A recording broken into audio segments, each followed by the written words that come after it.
There you go. Well, I'm really excited to talk to you. Love you to introduce yourself, and I've got a lot of questions to ask you. And keep in mind that my audience is a little familiar with Deuterium, so I'm going to try and get you to give us the information that I really want to know. I'm really curious about so many things about Deuterium, Sure. and I'd love to get your story. So I'd like to begin by, when you're ready, let us know who you are and what you do, and we'll go from there. My name is Viktor Sagalovsky, co-founder, CEO of Lightwater Scientific. Is that a good start? That's great. Yeah. All right. So, and that's your current job? That's my current, current So job. maybe you want to tell us a little about your background. It's very, to me, I find the subject of deuterium and deuterium depleted water fascinating. I'd love to sort of hear a little bit about your background and maybe how you came into this topic and what is it about it that caught your interest? Well, I'm an autodidact, polymath, and always interested from a young age in mechanisms of aging and what causes us to age. And from a very young age, I was just fascinated. Maybe I say I'm an armchair gerontologist, or just somebody that wants to understand things and asks a lot of questions, and aging is the main question that The passage of time trumps all others because we have a limited lifespan. So why not try to figure out why while we're here? So that's kind of, I'm just somebody that's very inquisitive. Was there something in your background that made you think about aging? Did you have like older relatives, or did you go through an experience like that? Or because it's interesting, because probably prior to me understanding what deuterium was, I wasn't thinking about aging maybe in the same way that I do now. Was there some? I think it was when I got into yoga that I really, even from a kid, I was always wondering, why does, I remember looking at my grandmother, obviously a lot older, and thinking, what, and then looking at younger pictures. I think I was like, sure, 5 or 6 years old and something. I mean, what's the process? What's the mechanism of this? It's just we take everything's, a lot of people just don't ask any questions. It's just what is given, and they accept it. I question everything. I question why we have 7 days in a week. Sure. I've always been like that. But I think a path of yoga that I started on early really enamored me to this field, because I read stories of immortal yogis, people that live hundreds of years, and it was just fascinating to me. And so I got into that whole science of alchemy much later. But that was very interesting to me. Interesting. Okay. What's your educational background? Because the whole topic of deuterium gets very sciencey. Do you have a science background, or you have I have a science background now. I have a bachelor's in multimedia, but I was somebody that never really stopped learning. I mean, I think by the time I got my bachelor's degree, I had enough for 2 degrees, because I just took everything I could, and I'm a consummate researcher. So what was your introduction to the topic of deuterium? How did this sort of come across your plate? My first interest in health was in food as medicine. So I realized you are what you eat. That really set me off on the path. And then deuterium came into my field 2004, when I read an article in Search of the Fountain of Youth, actually. Was the name of the article, and it talked about why these people, these 2 populations in Siberia and other places had so many more centenarians than anywhere else in the world. Wow. Okay. That really, and it just made sense to me, because I started off in food as medicine, essentially, how to heal yourself through your diet, and then were you looking at a ketogenic diet? Was that because that's a long time ago? Was that sort of one of the focuses? I started one of the very first organic vegan raw food restaurants in the country, and I was 23 years old. Wow! So that got me started in that whole scene. sprouting your own, growing sprouts, dehydrating things, and really understanding nutrient density and what the body needs. And that got me. And then I got into the aspect of growing food. I moved to Hawaii shortly thereafter, and just got into everything I could around the farming, permaculture. Just absorbed as much as I could as far as knowledge, and just really sought out people that had any wisdom or information, and just apprenticed to them essentially. So, and then I got interested in the biochemistry, because that's the natural progression. It's like as from the macro to the micro to the nano. So right. Got interested in that, and I haven't stopped learning since. So yeah, that was the kind of the path. But as soon as I started understanding blood chemistry and what the body needs, that really made me aware of certain things. Right. So and I got into alchemy. I got into Gould alchemy specifically. So I was into all these esoteric things, esoteric sciences, esoteric understandings, not only in the field of health, but also in archaeoastronomy as well, Polynesian archaeoastronomy. Oh, wow. So I was fascinated by a lot of fringe things, and also on the technical side and filmmaking, I got really into stereoscopic movie making, and had a career in Hollywood. Making movies. So I just followed my interest, and water was very interesting to me from I remember I think I was in 10th grade, and at that point I didn't seem like water was water, and then somebody gave me some glacial spring water from Canada, and I said, wow, why does this taste different?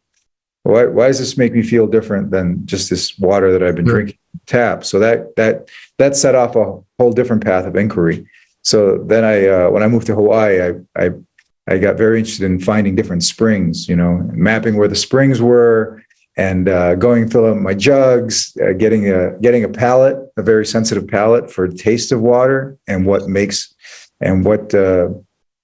contributes to the property of taste in water, minerals. So I got really fascinated with water, and because we're mostly water. So right. And so again, a lot of this comes from my interest in yoga, in yoga sciences and Ashtanga yoga, because you start reading these ancient texts, and it's all laid out there. It's all there. Right. So I just try to follow a path based on that, but combine that with everything that is new, in terms of science and discoveries that we have now. So it's a combination of bringing back those things that have been lost, that still exist in written form and through and passed down in the oral tradition from teacher to teacher, and I was a beneficiary of that as well. So did you have an aha moment where, sorry if I interrupted you, was there an aha moment? Because I know, so I'm really getting a better understanding of how you got to this place. So you really came from the health and wellness industry, and you have an unusual background in being involved in media and that. So seeing all these different things come together. So was there a point in time where that Deuterium struck you as something, Yeah, the aha moment was when I read Dr. Abdullah Olgun's paper, 2007 paper, where he describes how deuterium damages the ATP synthase nanomotors, and that was just like it was like, this is because up until then I understood, I read all the studies and literature on, hey, less deuterium is good, more deuterium is bad. These people live longer, they're healthier because they're drinking water that has less deuterium. I got that part. Even when I was a vegan, I was primarily ketogenic in my veganism, which is very hard to do, but I was primarily focused on energy from fat consumption because I understood the biochemistry.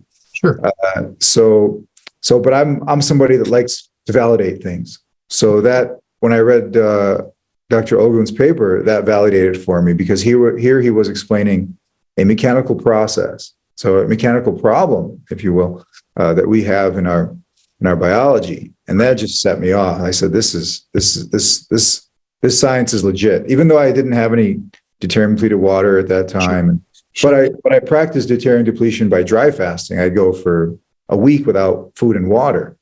Wow. Which is a whole different Well, that's cool. You know, my logo for my record label is a cross section of ATP synthase. Is actually. Yeah, I know. What blew me away. So, because as you can see behind me, I'm clearly into the media component of this because I really want to share my message. So I really focused on certain things. But you know, when I got into the actual understanding of the stereochemistry, the structural biology of proteins and everything, I had my mind blown by this rotor. This is the nano machine that Mother Nature created that all multicellular life uses. It's really fascinating. And you know, the way every biochemist, they're not a biochemist if they don't have that aha moment about the ATP synthase nanomotor, because as I like to point out in my lectures is that it's like the possibility that those two parts of that motor were put together through evolution is like saying, put an aluminum block or a cast iron block in your front yard and ask yourself how many years before it evolves on its own into an internal combustion engine. Wow! All right, happen. It's a great argument for intelligent design. Right. Nanomotor. Well, it's interesting because there's a lot of different things I want to talk to you about, but I still want to sort of come into this a little more chronologically. So here you are, it's 2007. You realize something. Yeah, I didn't read that. I didn't read his article when it came out. I read it sometime later, but I had already been primed on the deuterium problem by the article I had read earlier. I'm pretty sure because this is an article I read as well. It was the first time that I saw somebody put these pieces together of the name of the people I've already forgotten. Up in the Himalayas where the people were supposed to be living longer, and it all goes back to the Soviet research, which is the Altaians and the Yakutians, and the story goes. I love to find the origins of things, so I had written the full provenance of where this all came from, and I'll explain it to you if you want to know. But it's in the article, A Brief History of Deuterium Depletion, which is on our website. But essentially, there was a young gerontologist and a young biophysicist. They were going through graduate school, or they had just completed graduate school. It was the mid '50s, and they wanted to they wanted to do something, something legitimate in their field. And they were in the University of Tomsk in Siberia, and their respective professors said, "Hey, well, if you want to figure out why these people are living so much longer." They at the time, I think it was the Yakutians. They had 134 centenarians per million.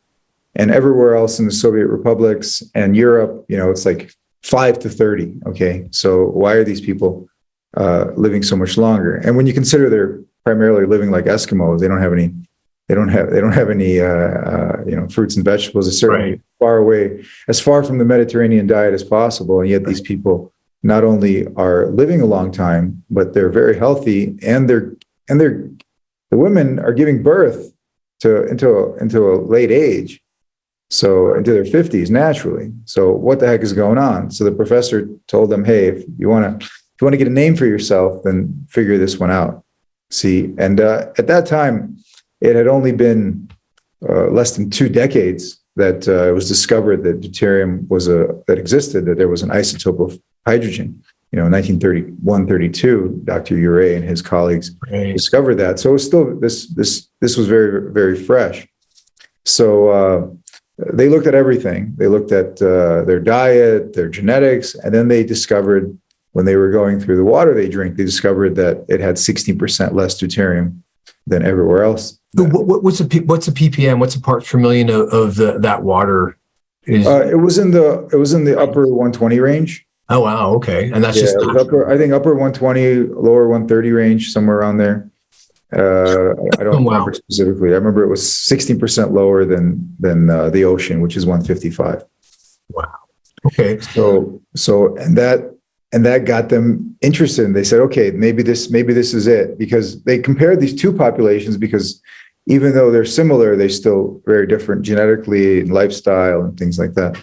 So and they cracked it, because when they started to experiment with plants and animals, they saw that when you give them water that's deuterium depleted, they grow faster, they grow bigger, and they have less disease.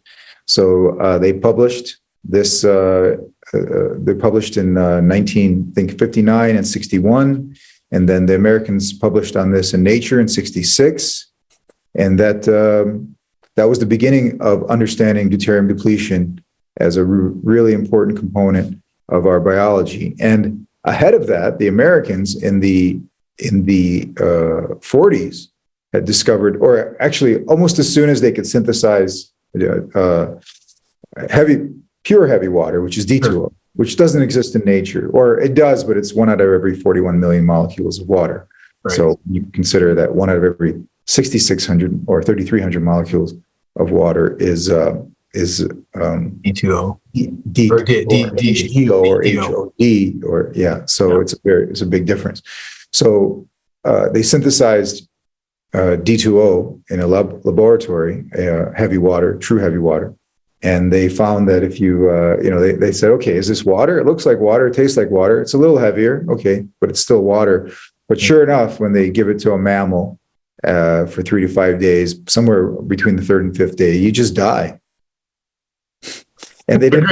So, and that was, so, I mean, is there any easy way to explain why they would die? Why with the, So, well, yeah, it's a metabolic problem. It's just kill the nanomotors, kill the mitochondria, and absolutely.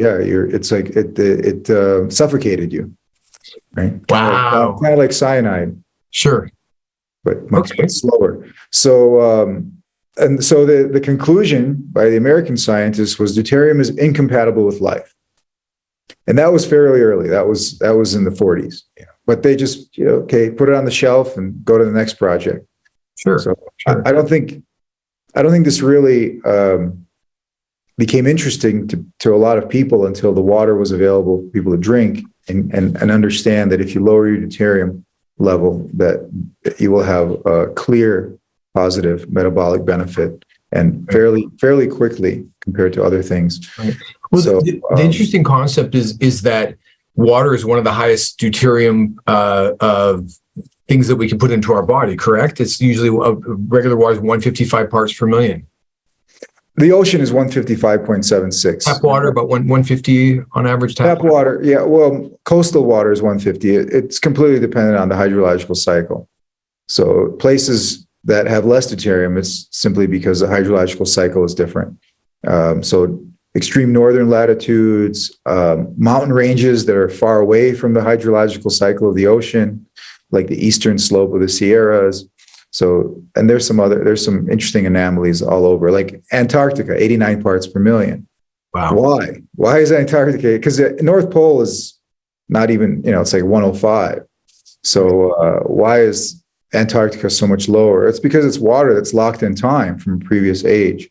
Well, so that's what I want to actually take this opportunity before, because I still want to go back to your story, but so I want to sort of get that point across. So basically, the water that's frozen in Antarctica came from a different time on this planet when we know there was less deuterium. Right, and you could when you look at those, that was probably like 80 million years ago or so. Now, of course, the Earth goes through many cycles. Sure, but when you look at that time, you see that plants grew bigger, animals grew bigger. Obviously, there was the makeup of the atmosphere and the magnetic field were different as well. But certainly, having less deuterium and those other factors contributed to these giant animals, like massive dinosaurs, and everything grew bigger. Right. And certainly everything's gotten smaller since. And a lot of that can be blamed on deuterium. Certainly not everything, but it's connect. You just look at the kinetics of it, right? It's like if you woke up tomorrow and you had you look the same, but somehow your mass doubled. It would be you'd have to find a new way to live, right? To carry yourself. So it's purely a mechanical problem that we have. But on the kinetic side, it's just I talk about the quantum mechanics of it and the quantum tunneling. Hydrogen is the only element that does quantum tunnel. In fact, if it didn't, we wouldn't exist. So we have to, all life in the universe, as far as we know, has to break the laws of classical physics in order to exist. And it does so through quantum tunneling, meaning that we don't know how it's like teleporting, right? That an atom appears on one side and all of a sudden it's on the other. Right. And we don't know how it got through that. It didn't climb the mountain. It went through. And so hydrogen is the only subatomic particles tunnel, and hydrogen is the only element that tunnels. So again, if it didn't, we wouldn't be alive. Right. And deuterium, it still tunnels, but much slower. So it just slows everything down, right? It just kinetically creates a problem for us. It's really, so to me, some of the most fascinating stuff is the kinetic isotope effect. Yes. The idea that so basically, I kind of want to talk about a few things, but so let's just finish up with you. So basically, to me, this makes perfect sense, because when I heard about deuterium, I was wondering why people weren't talking about it, because this was very obvious to me that this is kind of basement level of health. This is where it comes to rest, right? Well, it's a core intervention. Yeah, it's the upstream problem. Well, I like to think of deuterium and hydrogen as a 0 and a 1 from the world of computers. And when I started, I'm not sure if I shared this with you when we were speaking, but I read the book Defeating Cancer. And I read that about 7 years ago. And it took a while for it really to sink into my head what was really, this deuterium is literally the passage of time in biologic systems. And starting to think of it in that way, that it's a net energy loss over time. Right? If there was no deuterium, would biologic systems, could we live forever, is the question. No, we still have the problem of producing endogenous radiation. That's ultimately what takes us out. We just run a little hot, as a byproduct of life, of energy production. We also, it's the radioactive isotopes that take us out. Oh, interesting. Okay. Potassium 40, for example. And there's no solution for this yet. I think I understand the problem, but there's really no solution, because those radioactive isotopes, when they produce beta radiation, alpha radiation, that creates double strand breaks in our DNA, and then so our cells being copied. Is this a new theory of aging? Because I know everyone's looking at the free radical theory of aging, telomere theory of aging. I think about the deuterium theory of aging. And so I haven't really thought about other isotopic buildup in your body causing. That's interesting stuff. I've never really heard that. Is that a known theory that is discussed amongst physicists or chemists? I don't know how well known it is. There have been some people over the years that have talked about, this is kind of my theory, and the endogenous radiation damage theory of aging. I can't take complete credit for it because I understand it thanks to the work of scientists in the biological transmutation. So okay. When I started understanding biological transmutation, the work of Kurvron, Vysotsky, even Panos Pappas, who I knew personally. And then I like Panos Pappas, I ran my theory by him, and he goes, "Yeah, I think you got something here. This is pretty legitimate, because you just look at if we're a copy of a copy of a copy, right? Like a Xerox of a Xerox. You know what happens when you keep taking a copy of a copy. You lose resolution. So same thing in our bodies. There's more opportunity for errors in transcription. Yeah, and so. Ultimately, you can repair single strand breaks, but double strand breaks, it just creates a mutation. So, and that eventually leads to a kinetic loss of energy. So, yeah, I think I think it's my theory. Okay, I like it. I'll take credit for it, if you start researching it, you'll see that it's just cool. These isotopes, these unstable isotopes, is what ultimately limits our lifespan. Yeah, well, I was fascinated as I did my research just in general for science and for everything that I was doing. I was sort of blown away by how everything really just comes down to a positive and negative charge. It's kind of almost scary just how the nanomotor itself is running on. And then you have this neutron, which doesn't know what it wants to be, right?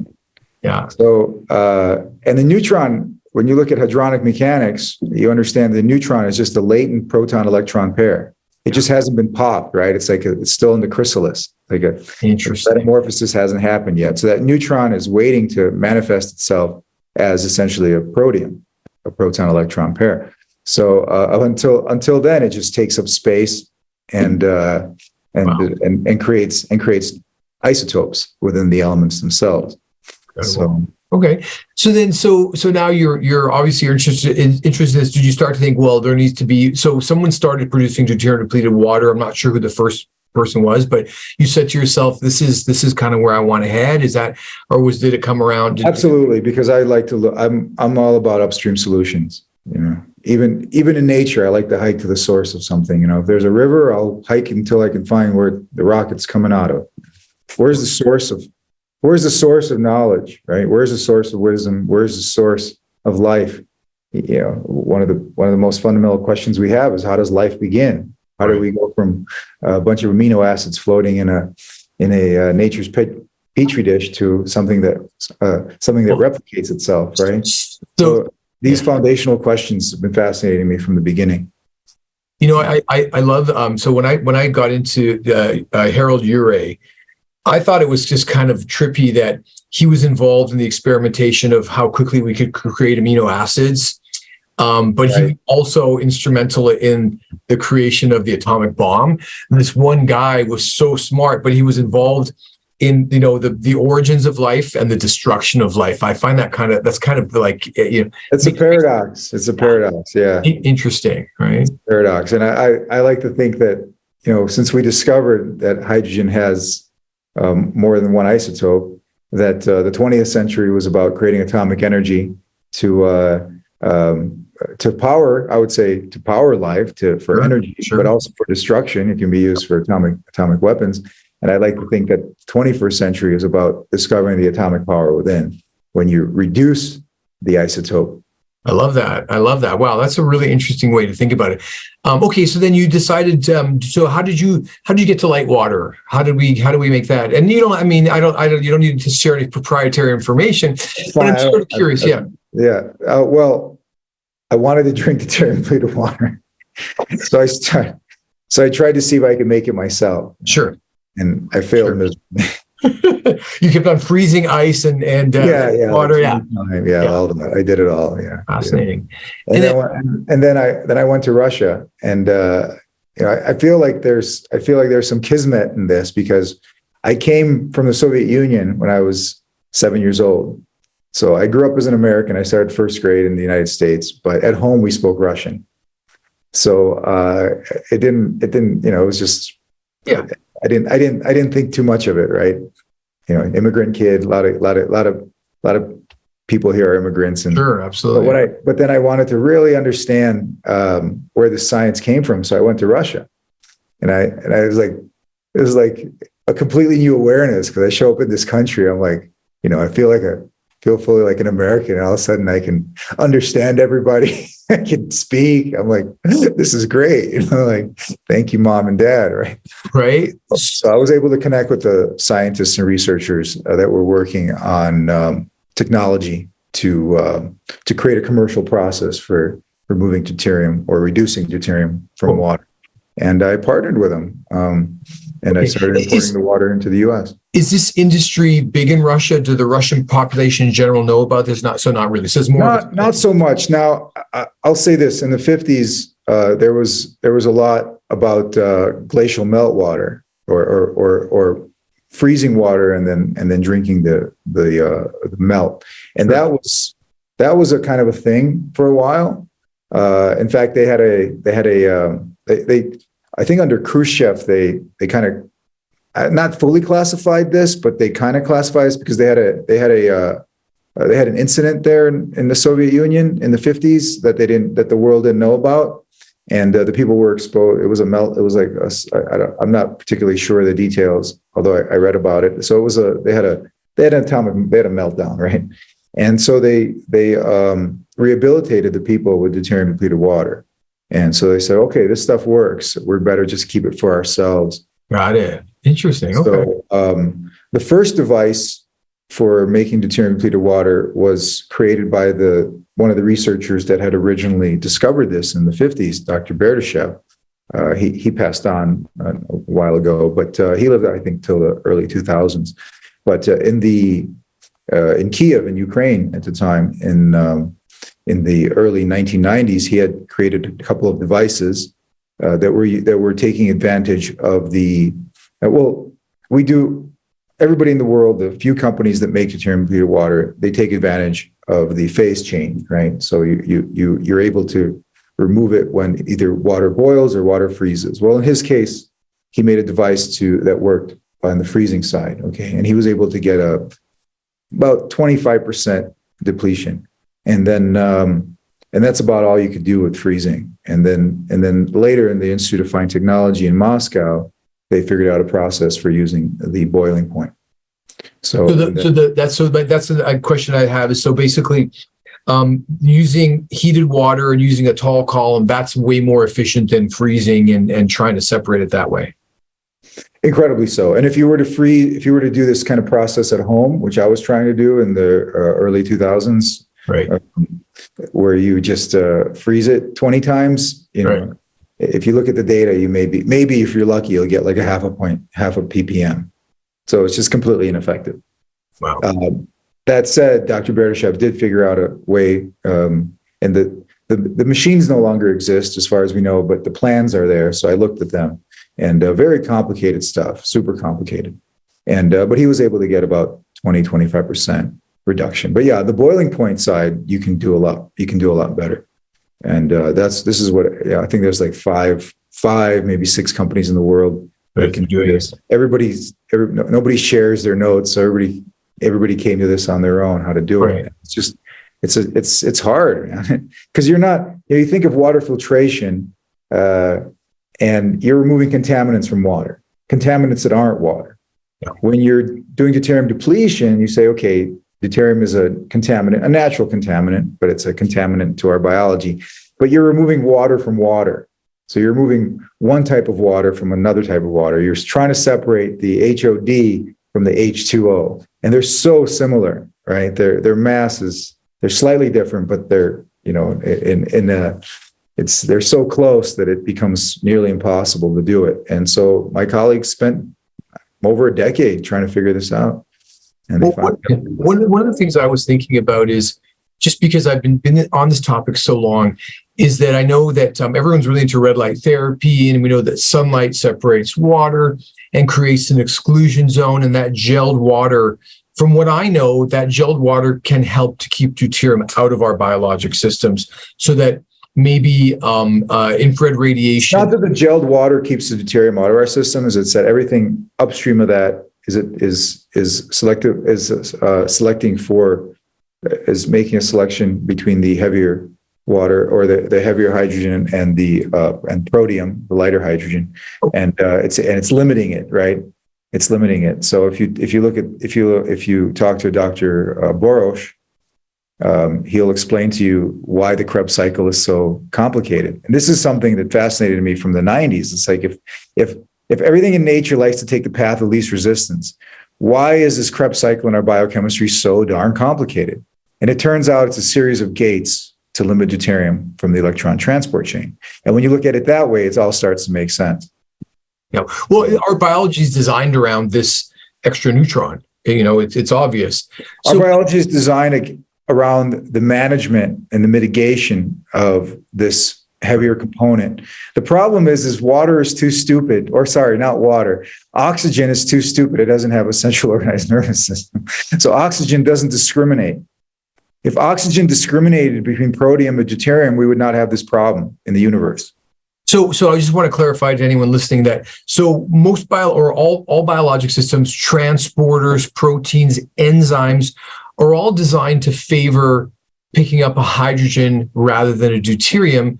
through the course of evolution, because presumably, because deuterium is so dangerous, anything that was designed to be not selective didn't make it into our current future. Right. But back to that. So that But oxygen doesn't. doesn't. So oxygen will form with deuterium to make water, or will form with protium to make water.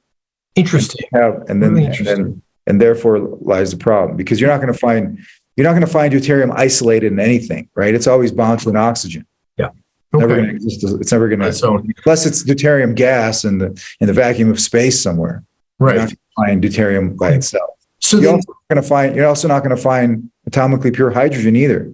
Hydrogen is always going to be in a H2 component, molecular hydrogen, or attached to something else. But it'll always be, you'll never find a singlet hydrogen, at least not for very long, right? Okay. So then if we're thinking about why being in the sun is useful to deplete deuterium, because I still have in my head that the gelled water is going to be more preventive of, because that extra neutron it can't get through as easily. Is there any truth to that, do you think, aside from the selectivity of our biology for the protium over deuterium? Is there any truth to that? Because the saunas are so health promoting, and they build your exclusion zone water. It's going to give you more free electrons, so it makes sense. When we're talking about sunlight, we're talking about taking something that normally produces heat, right? And using that to produce a chemical action or chemical reaction. And certain wavelengths of light do this, right? Instead of creating heat in the body, they produce a chemical reaction. And when it comes to the electron transport chain and outside of that, what's happening is it's changing the viscosity of the water. It's making it flow better. And that's what those specific wavelengths are doing. But if I could pivot to something else for a moment, the current understanding is that our energy is produced by ATP, right? And ATP is produced by not exclusively, but the primary the bulk of ATP is produced in that.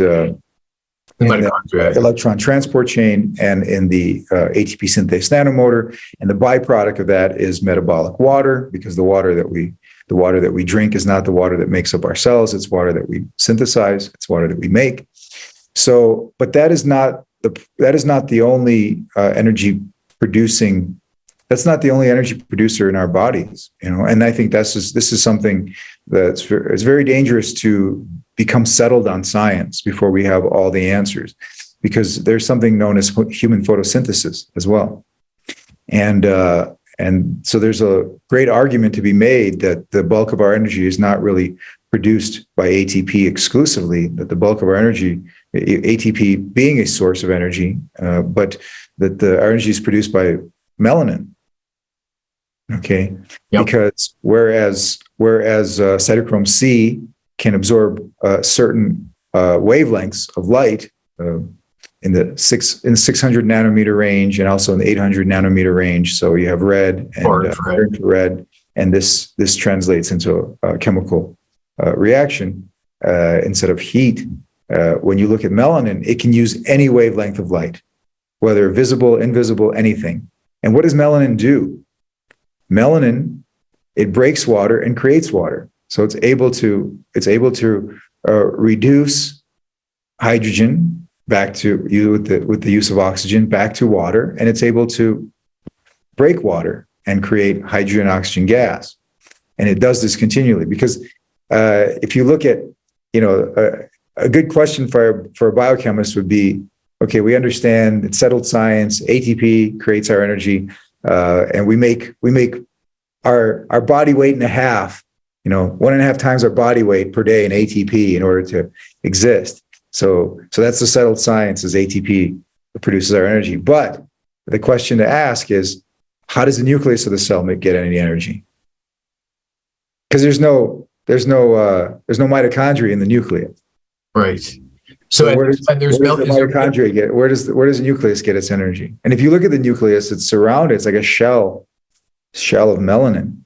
And so water is being broken into hydrogen and oxygen, and it's being reduced or combined back into water as well. And in both of those, you get energy, right?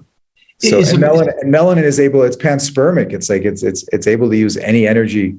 It can exist in the vacuum of space, and it can use any energy to power itself. So there's a big argument, and this is the work of there's a work of a number of people, but I think Dr. Solis Herrera wrote a great book called Human Photosynthesis, which just blew my mind. So Mother Nature doesn't make mistakes. If the starter model was a plant and it used sunlight, she wouldn't trash everything to make a human. We would basically be maintaining some of the best stuff. But it looks to me like in humans, melanin is chlorophyll. And that's basically, is that what you're saying? So in plants, chlorophyll is what takes sunlight and helps transform it and take into energy. And we do the same thing with melanin. Yep. We take sunlight. We take not only sunlight. It could take anything. Any energy input will any radiation is caught in that melanin. Anything. It will use that as a fuel source to do its primary function. So, I've looked at the structure of melanin before. It's an awful lot of carbon rings with a lot of pi electrons. So basically, it's an electromagnetic radiation trap. It's a trap. Yeah. Yeah. It's a well. It's a dark well. Okay. What's funny is I just actually did a podcast with a younger dentist who's very much into the work of Jack Kruse, who's now really getting into melanin. So this, I don't know if you've been following his stuff, but Jack Kruse is now really talking about this sort of the same type of stuff of how. I recommend that you and everybody that is interested in this type of science, or at least diving deeper into it, read the phenomenal master work known as Human Photosynthesis by Dr. Herrera.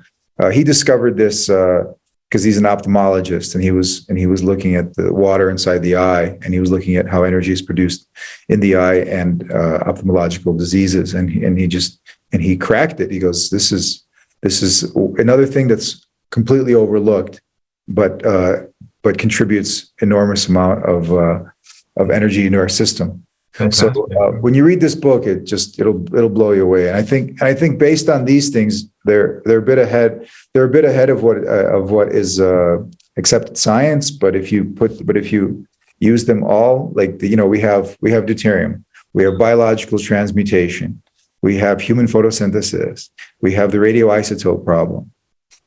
We have you could also go to the what you could then these are the building blocks of getting a real theory of aging and a real theory of how to not only extend our lifespans, but maybe to go back to a blueprint that is deep within us, but is no longer used. All right. I love to get into these stories of ancient humans that were 10, 12, 15 feet tall, and all the evidence that exists on it. I believe it, and I believe that people lived to 1,000 years before. We had slightly different atmosphere, and so I like to one of my goals is to simulate that primordial Earth, and it's not very hard. You just need to increase the carbon dioxide a bit, increase the oxygen a bit, lower the deuterium, change the magnetic field somewhat, and increase the atmospheric pressure. And you'll see what happens. And in fact, when this was done under laboratory conditions, they found that plants and some animals, again, I haven't validated this. I only read this. I haven't gotten fully into the data. But what I read was very interesting, because it said that the genetics reverted back to a previous form. So something that is small. Like if you think about it, a chicken is a genetic descendant of a dinosaur, right? So if you expose it to those conditions, can it revert back to those original genetics of being very big? That's very mind-bending type of stuff to think about. It's funny because the topic of deuterium and speaking to the different experts, it opened up the possibilities of all kinds of things where maybe our biology came from a different planet, or there's a million different theories. I know Dr. Borosh has his own theories, some religious oriented. I love that. I love the talk. I love the sort of woo side of this, just because I don't believe in ghosts and I don't believe in a lot of stuff, but I like the possibilities that these scientific things, the way that they come together, can be so unusual. So. Well, the woo-woo part that I love the most is that there were these two extraterrestrial contactees, and they both wrote about them talking about 20 years apart, one in the early 70s, one in the early 90s. They both talk about asking their extraterrestrial contacts. One claimed to have physical contact. One was telepathic, but they asked them the same question: Why is our lifespan so short? And the answer was identical: is that you got too much deuterium on your planet. Yeah. That was one of the things. There were actually four things, but that validated something for me because these people were not of a scientific nature, right. And they would either have had to have read some obscure literature, which was harder to find back in the card catalog era when you had to look for it through a library. It wasn't just Google it and find it. So I love those cross-correlating these different sources of knowledge to validate pieces of information, sources that were not necessarily related or would have known about one another. Right. And well, okay. So on that note, separated by time. Yeah. Well, I'm Jewish, and my mother kept kosher, and all these weird rules and regulations she had. And then, I talked to Dr. Boros, and he's like, "Oh yeah, the Jewish religion, those are the laws of deuterium depletion." Yeah, he does. Reuben and Sirlo and deuterium and all. And the way it came together in my head, absolutely. Why does my mother salt the beef? Well, she gets stuff from the butcher and she puts it in the sink with salt to draw the blood out. Well, that's where all the deuterium is. So I was kind of, that. Yeah, and maybe without knowing it, also to have a little less N-glyconeurominic acid, certainly. Perhaps. Well, I think the religious laws are always laws of health and safety. I was proposing a theory to Dr. Boros a few weeks ago about the Ark of the Covenant and the original purpose of it. Oh wow! I love this type of stuff too. Yeah. I like to crack these mysteries. Well, I want to actually, because there's a whole different road I'd love to go down, maybe on a different podcast. But now, as we're getting, because I like to keep them to about an hour. But now I wanted to talk some practical stuff about deuterium depleted water, and I want to ask you some questions. So, do you drink it? How do you recommend people drink it? Who should drink it? That type of stuff. So you drink it? Is that the only water? I tell people we have two types of customers: those who can afford to drink it and those who can't afford not to. So I think this being a new standard in water purity, everybody should be consuming it, or at least if they're not, they should understand what deuterium depletion is, and they should at least focus on a more deuterium depleted lifestyle. Right. And lifestyle has to do with more fats in your food, less meals. We overeat. We're chronically overeating as a modern society, and certainly practice those types of.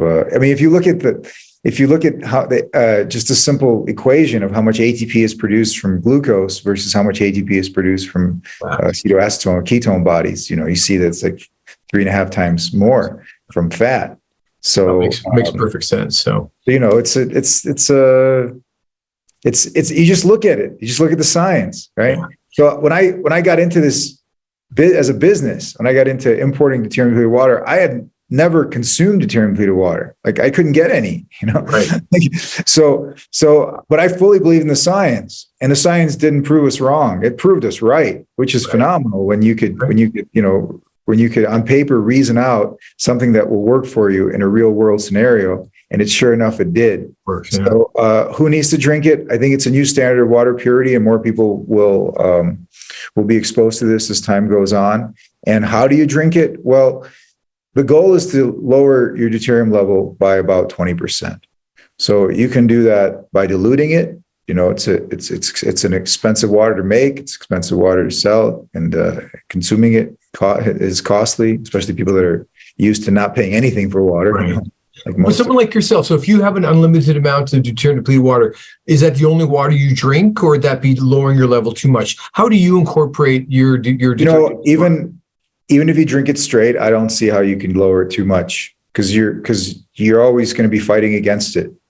You're not going to be able to drink it all the time. What if you travel? I try to take it with me, obviously. What if you're just out and about, or just the diet, just even like I was able to get down to in the 80 ppm range, and I found that was like too much energy for me. Like Really? Okay. I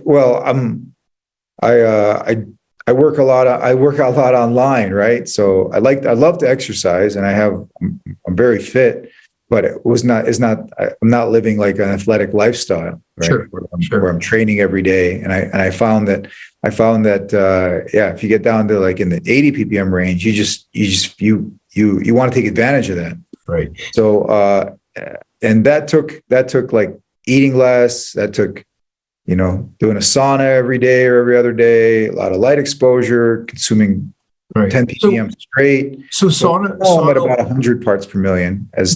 Will sauna amplify your depletion of deuterium because you'll sweat out more deuterium? Is it an opportunity to get rid of it, or is it, Yes. I mean, you'll lose, if the water you replace has less deuterium, your body will have less deuterium. Okay. So when you sweat out, so I have like just a couple of technical questions. I don't know if you're the right person to ask this to, but your body's going to collect this to get rid of it, and then it puts it into you get rid of it in your sweats and your waste products, or in your breath. Your breath. You breathe out a liter of water while you're sleeping. And so so your breath has a higher component of deuterium to get rid of it, or potentially? It's just the water that's in our bodies, right? And I'm talking about extracellular water here. Yeah. Okay. And that extracellular water, if you consume water that has this is mechanism known as hydrogen exchange, right? That we were kind of referring to in the beginning here. Yeah. So if you consume water that has less deuterium in it, and then less than the water that you're losing. So if the water that you replace has less deuterium, you will start lowering deuterium level in your body. And what I noticed is it's after you do it for a while, for myself, I noticed my deuterium level started going up. I'm like, how can that be? Because I'm consuming a lot of deuterium depleted water, and I realized that I think that the tissues started dumping deuterium. And I have no proof of this yet. No real quantitative research on this, but I'm getting some qualitative insight into this, and I gotten a lot of insight into how water works in the body just by dry fasting. Just going without it. You understand how badly you need it and what the function of it is and how much you need. So I think chronically we overconsume water. I think one can be very dehydrated while drinking a gallon of the wrong water, and one can be very hydrated by drinking the right water, which is deuterium depleted water, and not in enormous quantities either.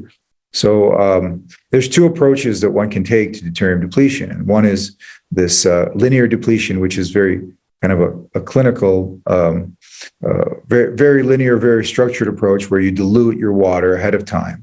And you could dilute anywhere you could drink it straight, or you could dilute it 1:1 to 1:4 is kind of therapeutic window. Okay. Or you could just drink half a liter of 10 ppm per day. Right. So that's what because I'm really in the weeds on this. And so I obviously buy deuterium depleted water because I've read the science. And so my concern is, like, if you're drinking the 10 ppms, because the hydrogen and deuterium will exchange to equilibrium. And it's, what's crazy, it's such a known thing that all physicists know about it. People really know about this, but they don't understand. They're not thinking about it in a deuterium depleted water drinking way. But is there any harm if you're drinking 10 ppm? Is there any harm on your mucosa, on your stomach? And I haven't seen any harm from drinking deuterium depleted water. Well, look, it doesn't exist in nature, right? 10 ppm doesn't exist. Right. We make it. Right. Or we artificially reduce 94 to 97% of the HDO in water. Right. So does this have any I haven't seen any, a number of our customers drink the water straight, and they've only seen benefit, because again, it's the food, unless, the real thing to do is to try to, I mean, we're a long ways from it, but if we can grow food in deuterium depleted water, or even slightly deuterium depleted, then that's really going to move the needle quite a bit. Because we'll never, we're always, an average body has 1 to 2 grams of a deuterium in it. So, and it's just something that's here, but Okay, yeah, if you could grow all your food in Antarctica, I think you can live for it. Well, okay, so now there's a huge, everyone's really down on industrial seed oils. Obviously, there's a lot of things that are bad about them, but one of the components that I've been struggling with for a long time is that aside from the glyphosate or the toxins that these GMO products are made with, are all these vegetable oils high in deuterium because they're terrible for you? Is that a component? So I thought for sure that not all. Like I was thinking of a project of growing hemp seed at a high elevation in areas where you have 20% less deuterium, and then certainly the oil would have less deuterium than something grown close to the coast. Right. So I generally don't consume too many seed oils. I like hemp oil, and then that's something. It's very volatile, so you have to really make sure it doesn't go rancid. Has anyone sort of measured, like, are saying, oh, these particular, like this sunflower oil and this canola oil, the parts per million deuterium is much higher? Has anyone made those measurements between those oils? Because I know there's certain foods have been tested, but because that's right now the villain to everyone is these industrial seed oils, and I agree that they're toxic alone because of the glyphosate. It's gonna purely depend on where it's grown. Interesting. Okay. Yeah, but as a general rule, I like the whole food. So if you're gonna consume seeds, why not consume the whole seed? Why press it for the oil? You're going to get the oil anyway if you consume the whole seed. Well, it's just that you can't go to any restaurant where you're not getting canola oil. I can't eat it. I always ask. That's like I always ask the server every restaurant I go to. I say, "What oil do you cook with?" And it's always comes back as soy or vegetable or oil. Rarely, once in a while, I have found restaurants that use rice bran oil, which I'll eat that. I won't do canola. It's very sad. Like I love deep frying stuff, and I do it in MCT oil. Oh, you do, huh? Okay. I was going to say really, because I fried in coconut oil, but it's a bit of a pain, So I don't like coconut oil because it's not culinary. It's always gonna taste like coconut. Yeah, say sweet. So MCT is just a fraction of coconut oil. Medium chain triglyceride, and I like it because it has really no taste. And I also like palm kernel oil for that. It's just harder to get now, and palm kernel also is very good natural or a plant-based saturated fat, and really like that one a lot too. Why is coconut oil so low in deuterium? What do you think? Because to me, I'm thinking, well, this was around at a time on this planet. These are ancient trees. Maybe they retained. I don't know if it's low in deuterium. Actually, I just know that nature's strategy is to load the carbs and deplete the fats. So you just look at the molecule, and you look at the hydrogen, and the more hydrogen you have, the more chances that there'll be a deuterium there. One of the reasons why deuterium increased on this planet is because, or in fairly recent times, the last 120,000 years, is because you had the ice age, and then those glaciers melted. Well, what's locked in them? What's locked is methane, and methane is, by virtue of what it is, higher in deuterium. So in fact, now if you have a warming period, then you're going to release a lot of methane into the atmosphere, and that will increase the amount of deuterium in the world. Okay, so methane being released due to warming is going to increase the deuterium in the environment because some of those hydrogens are actually going to be deuterium. Oh yeah. Fascinating. Yeah, it's really simple actually. When you start when you get past the complexity of understanding how things work and what it is, once you know those complexities, the underlying mechanisms reveal themselves as being quite simple. So this is a technical question as well. Do we package deuterium up in like a vesicle to get rid of it, or how do we collect it and get rid of it? through hydrogen exchange, just like we talked about. Right, but there's no concerted effort. There's no. Is there a carrier? Is there like an autophagosome type of carrier that's? There's sulfur molecules have been proposed as a more being more so what are they called, sulforaphanes or something like that. They've been somebody had proposed that perhaps they have a that they select for deuterium versus hydrogen. So I don't know, honestly. Got it. Okay. So potentially, the body could technically be using some protein or some molecule to stack all the deuterium and then get rid of it that way. I don't know if it's not certainly not stacking them. It's just selecting one molecule at a time. Yeah. So I don't think it says, okay, all you deuterium, you're in jail. Right. Well, I was just thinking that would be nice. It'd be nice if you could you have a liter of water and if you could just go abracadabra, all deuterium water go to the top, and then just scoop it up. But it's just, right. It's very interesting how to look at the order within the chaos, right? Is it a randomness of how deuterium is distributed in nature, or is it a combination of ordered and random? It's a very interesting question.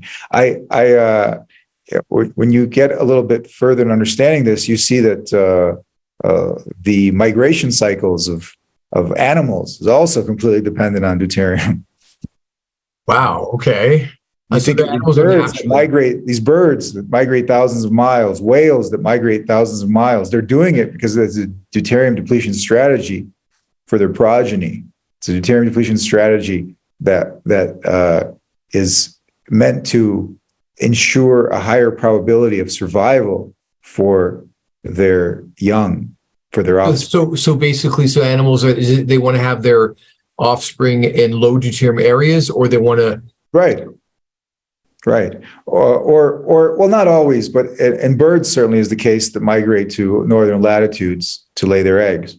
With whales, it's different. Whales hang out in areas of low deuterium, like drinking glacial water runoff, and then they swim to warm areas to give birth, but they also fast for months on end in those areas. Right? They consume nothing. Like a humpback whale will swim from Alaska to Hawaii and then fast for 3 to 6 months.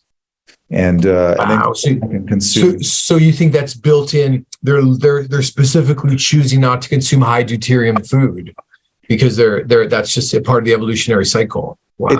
They're not conscious. It's not conscious, obviously. Sure, but it's a strategy for survival, and the strategy for survival is built into every living thing. I had a professor one time. He said humans are the only species of animal that is conscious of their mortality. And I raised my hand and I said, excuse me. I said, the roach knows when you're trying to kill it. It runs. And I think I got kicked out of class for that. Right. Interesting. So everything has consciousness in it, right? Everything is the consciousness of the universe in it. And the intelligence of the universe is in every living thing.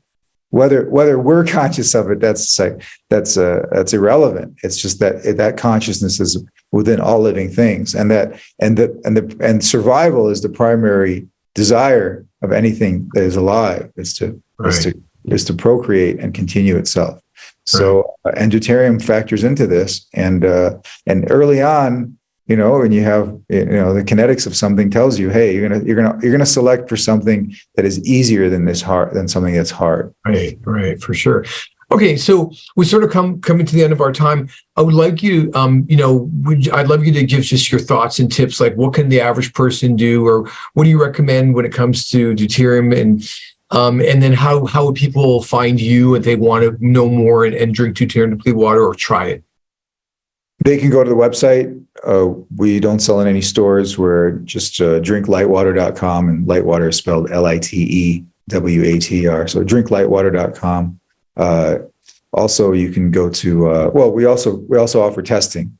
So we test saliva, and you can get that on our website, or deuteriumtest.com will also link you back to our website.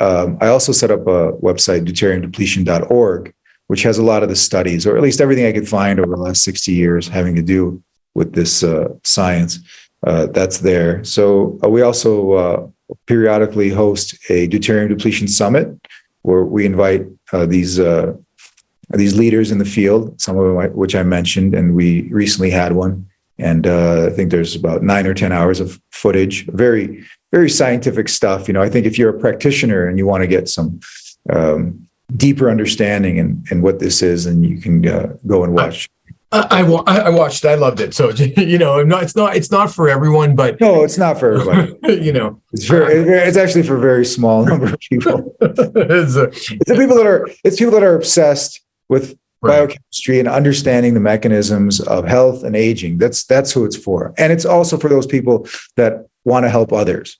Okay. And want to have a deeper understanding and why they're recommending something. Right. So yeah. And then any goals that you have for yourself and your company of what you'd like to see? My goal is to create a facility here in the United States. So we've already started on preparation for that.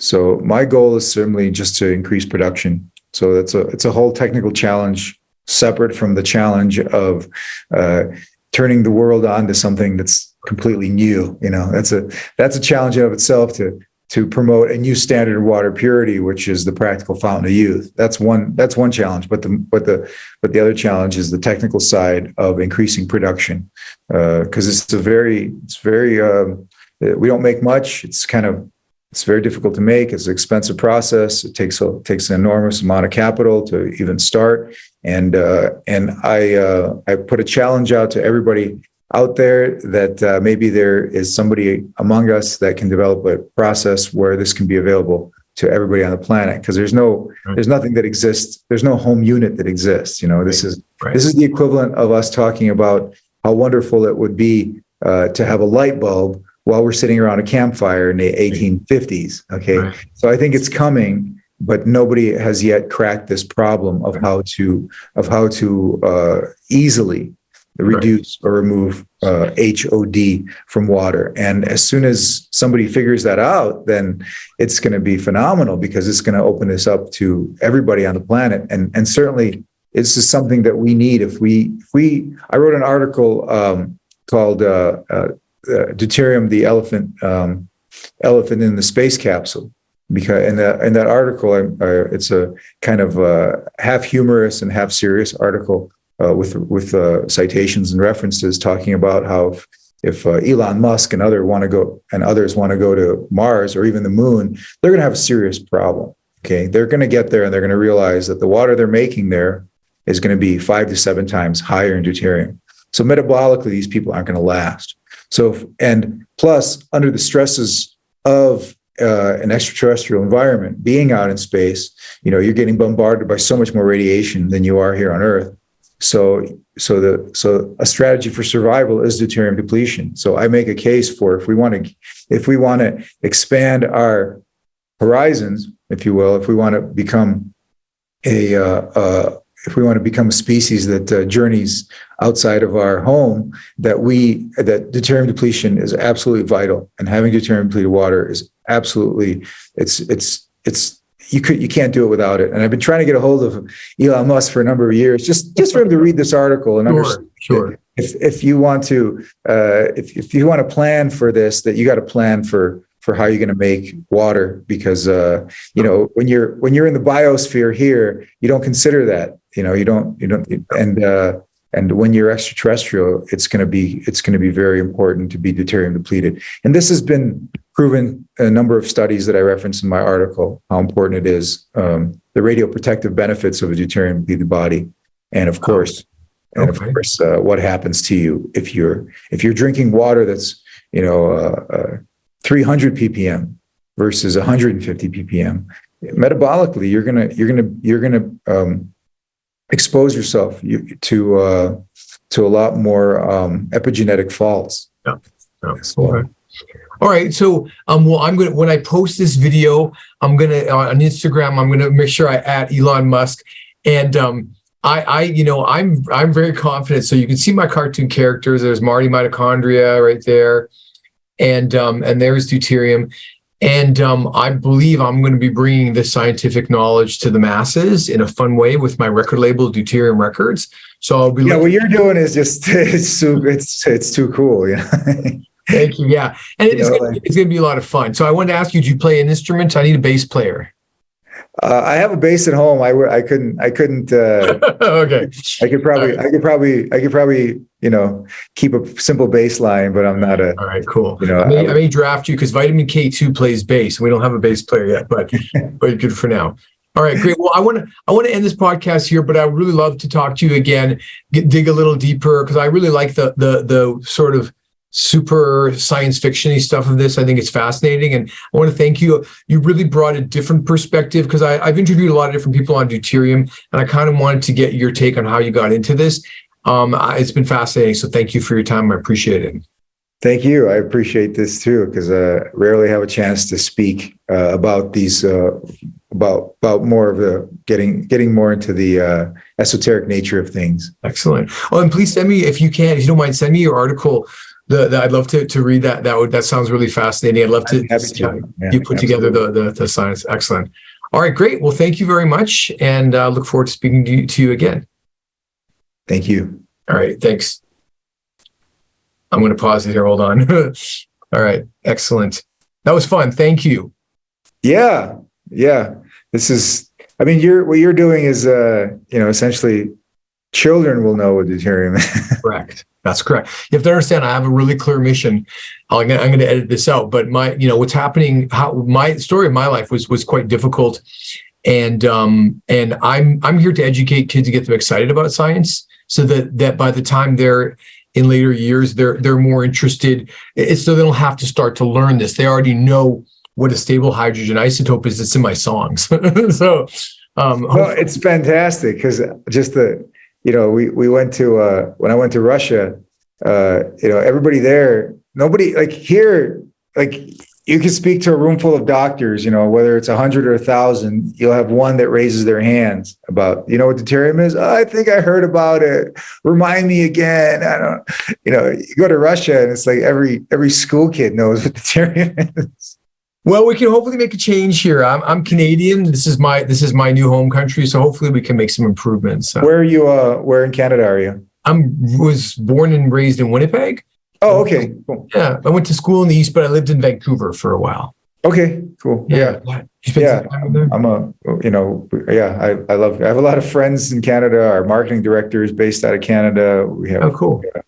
We make the water available in Canada at a break even, or even at a loss, just because you can't. Well, I'm going to tell you right now, someone who figures out, because of what I'm doing, I mean, I'm going to make some people a lot of money. Just maybe the people haven't figured it out yet. So I'm going to bring this to the masses in a fun way. So one of these days I'm going to be able to retire from my day job being a dentist through these activities. Where are you practicing? Los Angeles. I'm in LA, Manhattan Beach. Yeah. Do you do biological dentistry, or? I don't. I'm at the end of my career. This is my 33rd year in practice, and I can barely get these guys to stop giving fluoride treatments because, so I focused on this aspect of the science that I'm interested in. It's a whole different life and career doing ozone and being a biologic dentist. I'm done. If my hands never touch another drill, I'll be happy. You'll be happy. Yeah. Yeah, I'm moving into entertainment and I'm calling it infotainment, because kids are going to be talking in completely scientific terms before their parents understand what they're saying. My cartoon characters, enos, endothelial natural oxide synthase, SOD, superoxide dismutase. These are my cartoon characters. So kids are going to be saying, "Mom, this is superoxide dismutase," and the parents are going to go, "What is my child saying?" And they're going to look it up and go, "Oh, I'm really happy my child is playing with toys that are going to spark interest rather than be a waste of time and space." So when you get to know my cartoon characters, you're going to learn something whether you like it or not. That's awesome, Joe. It's awesome. What you're doing is it's like God's work, really. I appreciate that. Thank you. And what's so funny is that it takes someone like you who really understands what deuterium is and what health and wellness is to even recognize that, because people are giving me a hard time laughing at me. They don't really get what I'm doing, and it doesn't matter. Oh no, it's because you're 100 years ahead, of course. Yeah, it's cool. I like it. I like where I'm at. So it's cool. And I see you got your characters behind you already. Yeah, it's all. Listen, it's all a foregone conclusion that the cover for my book. My book's called The Modern Epidemic. It's basically a wave of, those are all corporate logos taking over our little hunter-gatherer, which is really what's happening to us as human beings. We're being basically poisoned right in front of our own eyes at a molecular level by companies that don't even need the money. So there's a lot of weird. Yeah, good point. They don't even need. Yeah, they don't. Yeah, they don't have. There's no upside. Nope. So anyway, I want to say that for another discussion when we start to go off into the dark side of stuff. So I'd love to have some thoughts, because I know that you have an awareness of a bunch of stuff that I'm not. I haven't paid attention to a lot of stuff, but I want to get that information for you. I want to talk about it in a later podcast if that's cool. I think we're so close to cracking the code that, it's every generation contributes something, and we're here just standing on the shoulders of giants. And if we can contribute a little something to the next generation and in understanding not only aging, but how to remediate disease. And a disease is easy. You just change your diet, start, right? Change your conditions. Yeah. Yeah. Cool. So I'm very, very, very, very appreciative of your work. Awesome. Okay, cool. If you're ever in LA, please give me a call. Okay. Sounds good. Manhattan Beach. Manhattan Beach. Yes, sir. Love that. I lived in PV for a few years. Oh, you did? Okay. So you know the area then. Cool. I know LA really well. I had a career in Hollywood in stereoscopic filmmaking. So I lived in Venice. I lived in PV. I lived in Topanga. I lived in North Hollywood. Cool. Yeah. All right. Well, yeah. So I'm headed in the entertainment sphere and sector. So I'm like looking for, I have a media company I have animators, and it's a small company, but I'm like an incubator for talent. And a lot of my animations, I don't know if you see my animations, but I'll send you some stuff. Please. Some pretty fun stuff. All right, cool. Okay. I'll get you some stuff by email. It's been great. I'm glad we finally had a chance to connect. Excellent. All right. Yeah. Cool. Take care. Bye. Bye.